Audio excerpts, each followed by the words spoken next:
I'm writing this on Saturday, February 2022. It's currently 2 a.m, and after pacing around my living room, contemplating what to do, I've decided to write down what happened to me and my child in hopes of some sort of explanation. I'm seriously doubting my own mind. My kid, her name's Alicia, is barely 8 years old, and she loves horror just as much as her mother. Whenever something manages to frighten her or fill her with dread, she always gives off the most beautiful laugh. I hate horror, but that laugh makes it worth it. Me and Alicia have our own little game.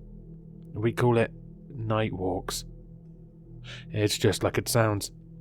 In the middle of the night, we go into the forest close to our home and walk around there for some time, and then go back. It's perfect because everything's so much more scary for her at night. The smallest of noises or sounds makes her jump, and then she giggles. One time, lightning struck, making her jump and scream. I had to carry her all the way home. The next day, she was having a blast telling her mother all about it. Of course, leaving out the crying part. Sometimes, we pass other people who are taking their dogs out for a walk. She likes staring at their dark figures growing larger in the night as they approach us. Sometimes bushes rustle, and that always gets a shriek. The reason I much prefer doing this over watching an actual horror movie is simple. I don't really have the fear of darkness or night. I'm a large, hairy, ugly man. When I'm out at night, I always think of myself as the potential monster everyone has to be afraid of. Lately, I feel that we've done this too much, because nothing seems to get a response out of her. It's almost as if she's grown more comfortable in the black of darkness than under daylight, because she knows nothing bad will happen with her father there. We were supposed to do it on Friday, but I'd been too tired, and I promised her we'd go on Saturday instead. I'd forgotten about it, and late at night, way past her bedtime, she asked me for a night walk.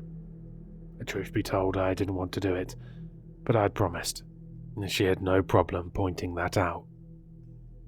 We reached the forest.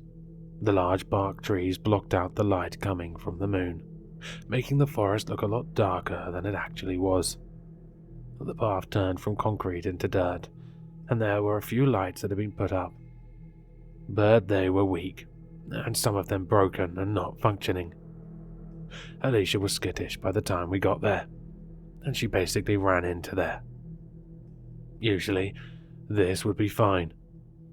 But it was too late, and the stillness and silence of it all got to me. So I ran after her, urging her to calm down. She walked surrounded by darkness without a care in the world. She looked bored from the whole thing, whilst I was more skittish than I usually was. My eyes wouldn't stop jumping around the forest, searching for something, but I didn't know what. Alicia's eyes focused on something, and I saw that she'd spotted a smaller trail going deeper into the forest. She turned around and asked me if we could take that path. I was about to say no when she widened her eyes just like a puppy, and I couldn't help it. We walked off the path we usually took. Only the moonlight lit up the path, but the trees blocked it at most points, only leaving faint splotches on the ground. That was enough to make our way through, though. Suddenly, Alicia clenched my hand. I guess the darkness had finally gotten to her. That pleased me more than it should have. Honestly, it had gotten to me. I knew it had because I felt the strong urge of being watched. This is paranoia, I kept repeating to myself. Alicia started giggling.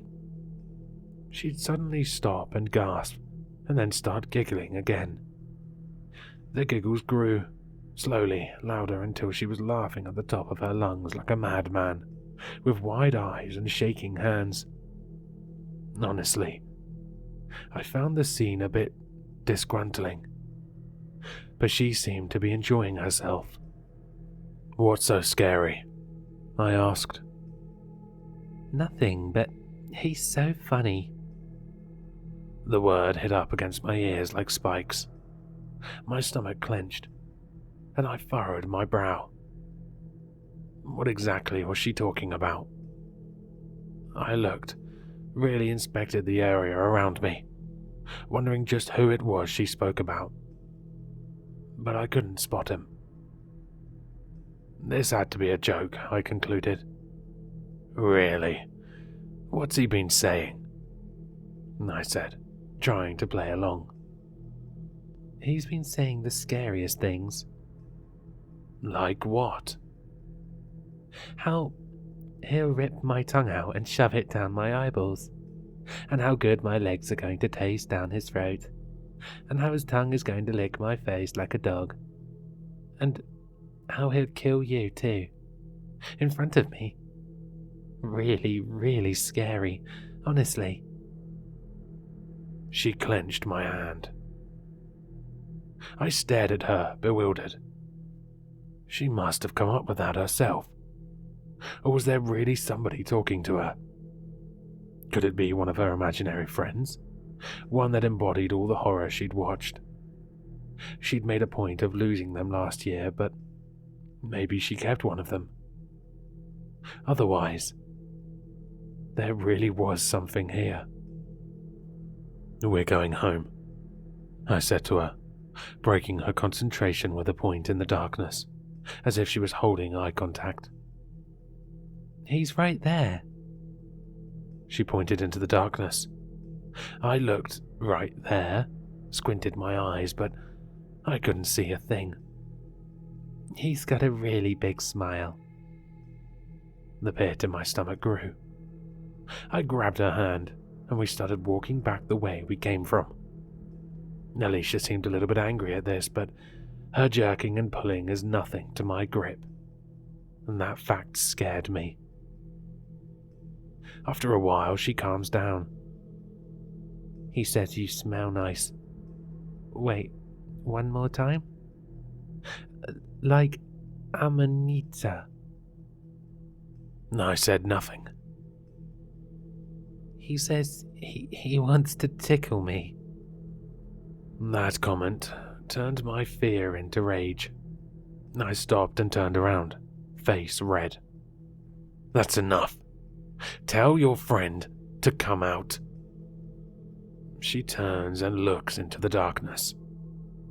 "Can you please come out?" I look at the spot she's looking at, fully expecting nothing to happen, and for her to drop the entire gist. My stomach shot up my chest, and my jaw clenched.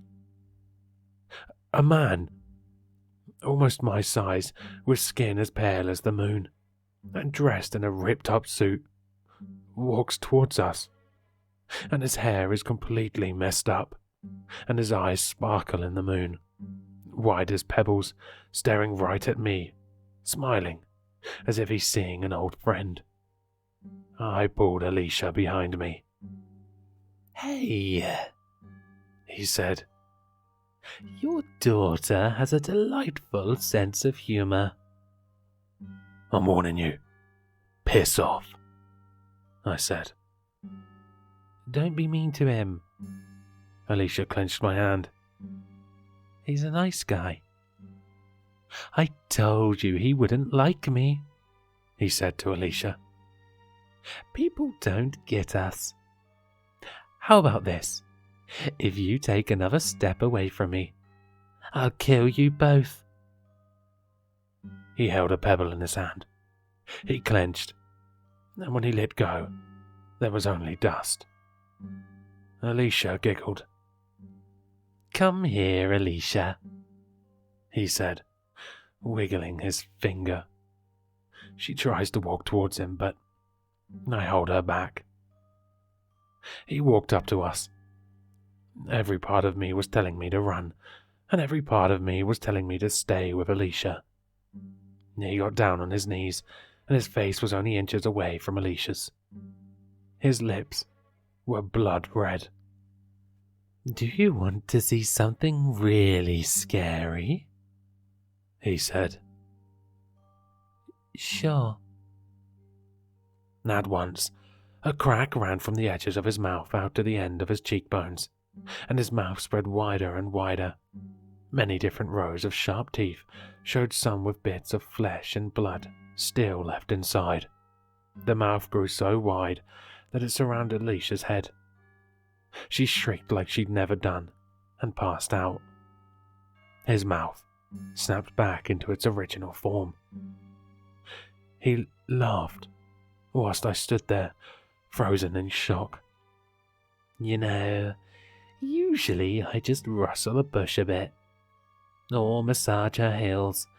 Once I even got Jack to draw lightning, and boy oh boy, her reaction was hilarious. You know, we love watching her. She's a blast. Come out, guys." I looked around as the most horrifying forms came out. Forms that will fill my nightmares for the rest of my life. I fell down on my back. I thought I was the monster in the night. No way. No way. This just didn't make any sense at all. He leaned in close to me. "It'll be hard to top this, but we'll manage. How about this? I'll help you carry her home, and you tell her it was all one big nightmare. Sound good?"